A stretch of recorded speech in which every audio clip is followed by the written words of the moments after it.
is knowing the purpose and the power of a gift. That's number one. That's one of the things that we have to realize. And the second thing is we have to, this is so important. Numbers 2 is that we really have to keep close to our hearts the fact that part of our fallen human condition is to want glory. We have to understand that. Even if we go back to the garden, you know, when that sin happened, the serpent said to Eve, surely you will not die, or, you know, you will not surely die, right? But when you eat of it, God knows that you will be like him, right?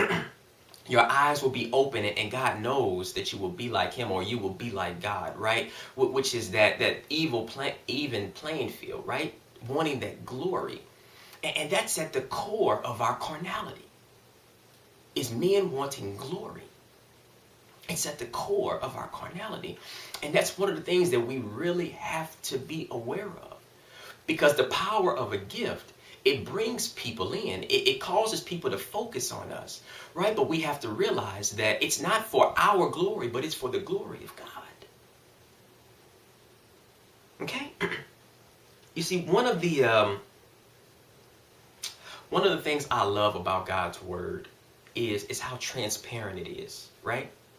You know, if we look at some of the stories about certain individuals in the Bible, you know, it allows us to see how God deposited amazing gifts into people, right? And how he still does. But you know, if we look at the Bible and look at those particular characters or people that were in the Bible, you know, it allows us to see how God deposited amazing gifts within people. And it also allowed us to see, despite their gifts, we were also able to see their weaknesses and their downfalls, right? Like that part isn't hidden from us in God's word, and it's transparent, and that's what I love about it. You know, if we look at, let's take Samson, Solomon, and Peter, right? If we look at them, it reveals that, you know, our strengths and our weaknesses can either lead us to God or away from God, right? And, you know, it also highlights that nobody is perfect, right? Not the strongest, like Samson, not the wisest, like Solomon, not the best, you know, like Peter. Like nobody's perfect. We still fall, right?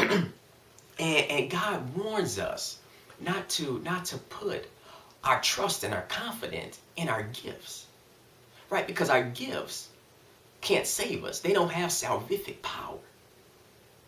And that's very important, because you have some who are gifted tremendously. And, you know, because they're receiving the applause, the fame, and the glory from men, they lose sight of having a heart for God and understanding that God has gifted them a certain way so that he can bless others through them, but also so the person can be a catalyst somewhat to get people to focus on God.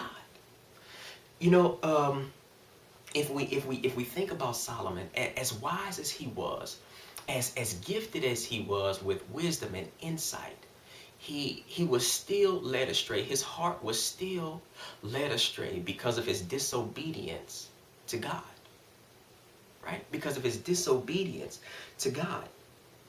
And, you know, you have some who are gifted, like I said, tremendously, but if your heart is not devoted to God,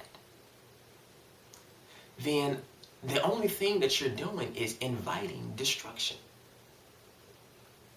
If your heart is not devoted to God, and you don't even understand the purpose of your gifts, then you're simply inviting destruction. Let's look back at the garden, right? Because this is very key that we get this.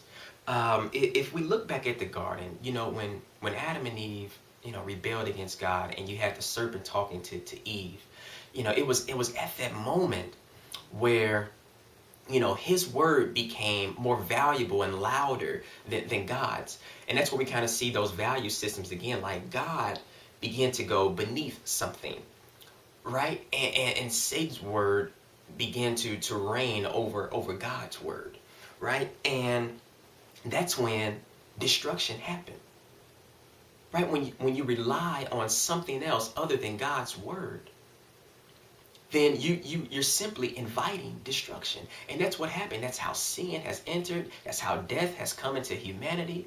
That's how we lost the relationship that God originally intended for us to have. Destruction came. It not only hurt them, but it hurt everybody else that would come after them. Right?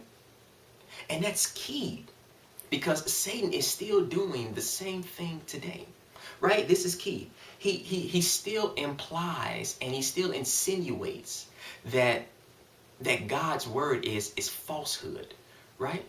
Just like he said to Eve in the garden, you will not surely die, right? He's insinuating falsehood, and he's still portraying rebellion to appear to be cleverness, right? Like it was something clever that they were doing to eat, right? The forbidden fruit. It was something clever on their part because it was going to make them like God. And so he masked rebellions to look like a clever act. And this is what he's still doing when it comes to our gifts, right? He's saying that, hey, he's disguising rebellion in cleverness. Right? So all the while, what we think we're being so creative and being so clever, and it's bringing us so much fame and so much fortune and so much attention, it's just wrapped up. He's just got rebellion wrapped up in that. And this is so key, because it goes back to our value system, right? When God isn't first, then we begin to lean on our own understanding, right? And we start to use our gifts according to the world or according to what man says. And when we do this, we think that we're being clever, right? Because we're getting all the fame and we're getting all the fortune, but all the while we are inviting destruction because we are being rebellious. And that's key. It goes back to the garden, because the core of our carnality is that we want the glory. Okay? That's so key that we get that. And that's why I really wanted to talk about this lesson, right? And so that's why we really have to focus on our value system and making sure that God is first and that he's the priority so that he can inform us about all of life.